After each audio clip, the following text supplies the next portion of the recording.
bahwa Allah menciptakan binatang ternak. Yang di rumah mohon perhatian, Allah menciptakan binatang ternak. Untuk apa binatang ternak?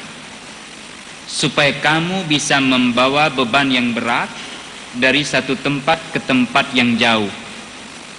Yang kalau tidak ada binatang ternak sebagai kendaraan dan alat transportasi, maka sungguh kamu akan merasa kesulitan dan letih serta lelah untuk membawa beban berat itu.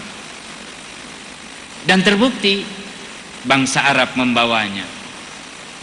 Maka terbuktilah apa yang disampaikan oleh Allah. Lalu ayat melanjutkan, wal khayla wal bighala wal hamira litarkabuha. Kemudian kuda. Ada bighal, peranakan antara keledai dengan kuda. Dia tidak terlalu besar seperti kuda, juga tidak terlalu kecil sebagaimana keledai. Hadirin yang dimuliakan Allah Subhanahu wa taala, serta keledai, kamu menunggang keledai itu. Transportasi. Bagi kita keledai bisa kita tunggangi, kuda bisa kita tunggangi, bighal juga bisa kita tunggangi. Dan orang Arab melakukan itu.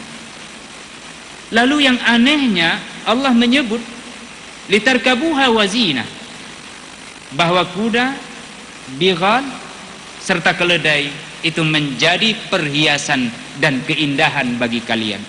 Saya mau tanya kepada hadirin di rumah, jawab sendiri serta yang hadir di sini. Apakah keledai betul-betul menjadi perhiasan? Bahkan orang mengatakan bahwa keledai menjadi binatang yang sangat bodoh. Bahkan tamsilan kebodohan itu ada pada keledai. Kalau seseorang diberikan keledai, mungkin kita akan menolaknya. Tapi ketahuilah ketika kami dalam masa pendidikan di tanah Arab sana, keledai menjadi perhiasan, maka benarlah Allah Subhanahu wa taala.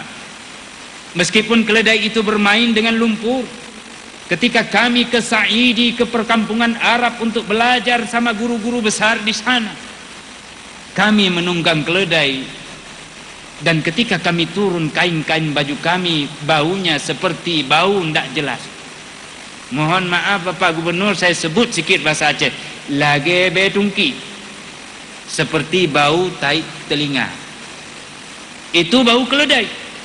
Sehingga saya dengan Dr. Mutiara itu, Mutiara Fahmi, seorang teman, bek totok no, jangan dekat-dekat bau kali, drone bau juga, Anda juga bau, saya bilang.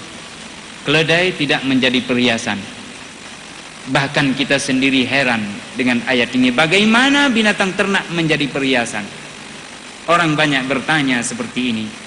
Dalam pengajian juga ditanya, maka kita jawab hari ini selain jawaban pada hari pengajian kami.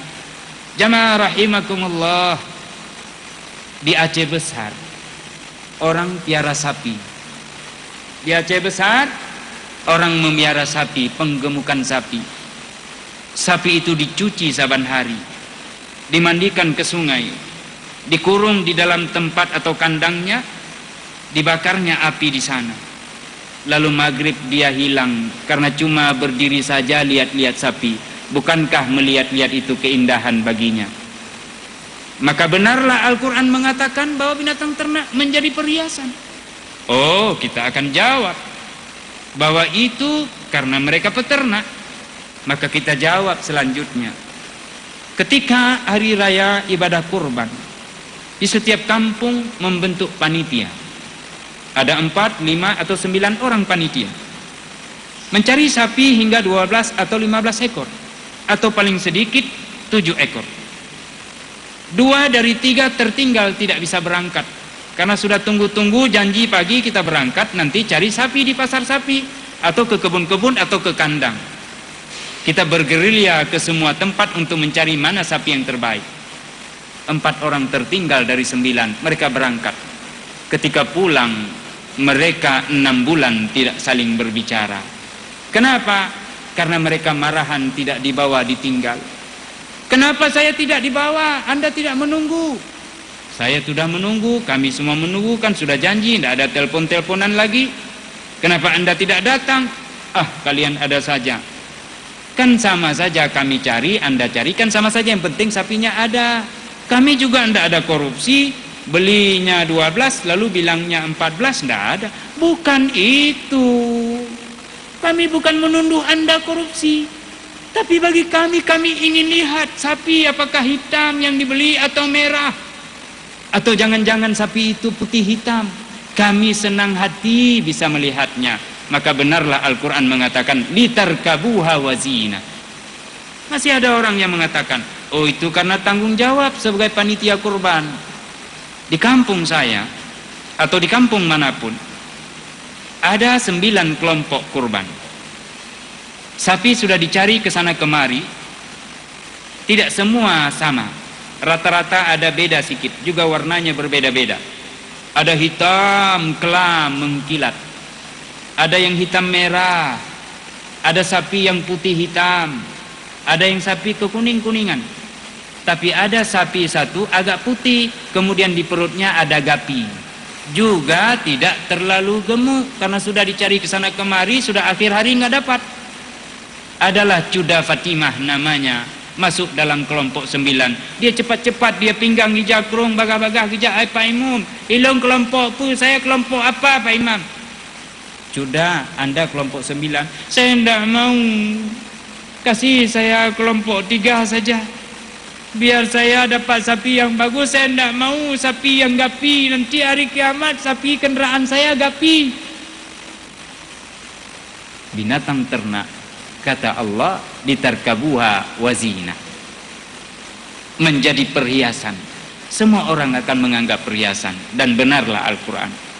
Lebih luar biasa lagi jamaah rahimakumullah, Al-Quran menyebutkan, karena ini berhubungan dengan alat transportasi, Allah lanjutkan, wa yakhluqu ma la ta'lamun, dan Allah senantiasa menciptakan apa-apa yang kalian hai orang Arab tidak mengetahuinya. Apa yang tidak diketahui oleh orang Arab terkait dengan alat transportasi. Kapal tanker di lautan, Allah sudah sebut dalam Al-Quran, walahul jawaril munsya'atu fil bahri kal a'lam. Ada kapal tanker. Oh, mobil-mobilan, ada lisayyarah, ada disebut dalam Al-Quran. Jadi apa maksudnya wa yakhluqu ma la ta'lamun? Sungguh Allah menciptakan alat transportasi yang tidak diketahui oleh masyarakat Arab pada waktu itu. Apa itu? Pesawat luar angkasa untuk membawa pariwisata keluar angkasa sana. Wa yakhluqu ma la ta'lamun. Inspirasi Al-Quran ke sana. Maka oleh sebab itu orang-orang kaya di dunia, Bapak Ibu rahimakumullah, untuk tahun 2050 atau 2060 mereka sudah mendaftar ingin melaksanakan wisata ke antariksa sana. Tiket yang paling murah adalah 78 miliar. Itu kelas ekonomi. Yang paling mahal 350 miliar untuk 13 hari perjalanan atau 1,5 bulan perjalanan. Siapa yang siap untuk mendaftar? Kita belum siap mendaftar karena ekonomi kita tidak siap. Pendapatan kita per kapita tidak seperti itu. Oh, kita hanya bisa sekian berangkat. Tidak, negeri ini belum menjadi orang-orang kaya, Bapak. Karena kita meninggalkan sunnah Nabi kita. Allah sudah katakan umat Islam akan mewarisi dunia, tapi tidak bisa mewarisi. Kenapa? Karena mereka tidak berpegang kepada sunnatullah dan Al-Quran. Mereka tidak bekerja dengan sungguh-sungguh. Mereka hanya terlena dengan kehidupan. Di mana ada kepentingan, di sana mereka cepat-cepat untuk berangkat, lupa kepada kepentingan lainnya dari agama ini. Ketahuilah jamaah rahimakumullah, ketahuilah oleh kita semua bahwa umat ini akan mewarisi dunia apabila dia taat kepada Allah Subhanahu wa taala. Tidak akan dapat selain daripada itu. Ketika Rasulullah SAW membumikan Islam di kota Madinah dan memberikan pengajaran kepada mereka, para sahabat-sahabat yang mulia, mereka tidak pernah berpikir untuk mendapatkan dunia. Mereka hanya berpikir orang-orang muhajirin yang hijrah kepada kami bisa diberikan kehidupan. Ada orang yang sedih sedang duduk-duduk, lalu ditanya, kenapa anda bersedih? Bagaimana tidak sedih? Kami meninggalkan harta dan keluarga kami serta rumah-rumah kami. Jangan bersedih saudaraku, rumahku ada besar, silahkan ambil setengahnya.